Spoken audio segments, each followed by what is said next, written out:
तुम इतना परेशान क्यों होते हो? ये जिंदगी जीने के लिए होती है, टेंशन लेने के लिए नहीं।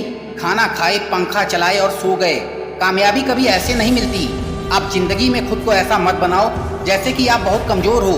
आप कभी ऐसा मत सोचो कि ये काम बहुत मुश्किल है। सच बताऊं तो इस जीवन में हर एक चीज आपकी सोच पर निर्भर करती है। जिस वक्त आप सो रहे होते हो, कहीं दूर किसी घर के कोने में कोई लड़का रात को जग के मेहनत कर रहा होता है। देखो, या तो कहानियां बनाओ या तो अपनी कहानी खुद लिखो।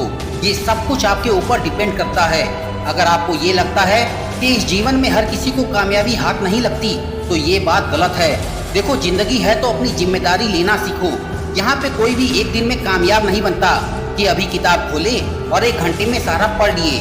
अभी सफर की शुरुआत करी और अगले ही पल मंजिल तक पहुँच गए।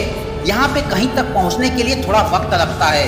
कामयाबी के नज़ारे अपनी मंजिल से ज़्यादा उसके सफ़र के होते हैं। इस सफ़र का लुत्फ़ उठाओ। मैंने बोला ना, इस जीवन में कोई भी एक दिन में कामयाब नहीं होता। किसी को भी यहाँ एक दिन में मंजिल नहीं मिलती। कामयाब होने के लिए तुम्हें हर दिन तपना होगा। अगर जिंदगी में कोई चीज़ प्यारी है और तुम्हारी कामयाबी के आड़े आ रही है, तो उसे भी तुम्हें छोड़ना होगा। अगर मंजिल चाहिए तो इतना तो करना पड़ेगा तुम्हें। अगर कामयाबी के शिखर पर पहुँचना है तुम्हें, तो इतना बलिदान तो देना पड़ेगा तुम्हें। अगर इतना भी ना कर सके तो फिर वो मंजिल नहीं, कोई खास चीज़ है।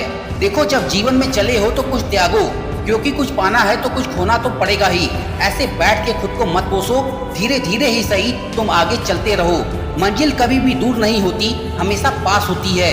और जो करते हैं मेहनत हर रोज, उनके दिल में इस बात का हमेशा एहसास होती है। तुम सफर में चलते रहो, खुद को कमजोर समझे बिना तुम आगे बढ़ते रहो, खुद की कमियों को देखे बिना। अगर मंजिल तुम्हारे ख्वाब में है, अगर तुम दिन भर अपनी मंजिल के बारे में ही सोचते हो, तो यकीनन एक दिन वहां पहुंच जाओगे। कामयाब होने के लिए त्याग जरूरी होता है जिंदगी में। जब तुम्हें कामयाबी मिलेगी तब तुम इस बात को भी समझ जाओगे। देखो, जिंदगी 2 पल की है, इस बात पे तुम यकीन रखो। क्या यूं आए और चले गए। इसलिए जिंदगी जीनी है तो खुद को मिसाल बनाओ। क्या दूसरों से शिकायत और क्या दूसरों से कोई गिला। अपनी कहानी खुद लिखो और अपनी दुनिया खुद बनाओ।